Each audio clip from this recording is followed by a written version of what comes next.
বাংলাদেশে আমার বয়সে এত সুন্দর নির্বাচন কোনো সময় দেখি নাই, এত সুষ্ঠু নির্বাচন কোনো সময় দেখি নাই। তো আসলে এই নির্বাচন এত সুষ্ঠু করার জন্য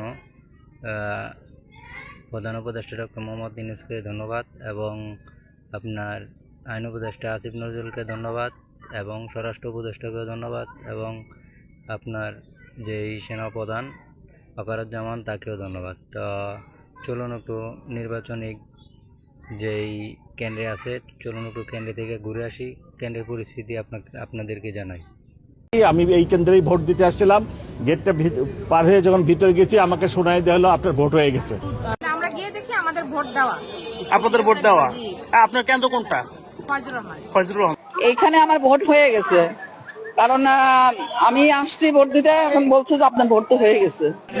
সতর্কতা ভোট দিতে আসছিলাম কেন্দ্রে, এসে দেখি যে স্লিপ তুলে নিয়ে ভিতরে গেছি, ভিতরে যেয়ে দেখি যে আমার ভোট হয়ে গেছে, অথচ আমি দিতে পারলাম না। আমি ভোট দিতে গেছি, আমি ভোট দিতে যাওয়ার পরে আপনার ভোট দেওয়া হয়ে গেছে, আমরা জানা।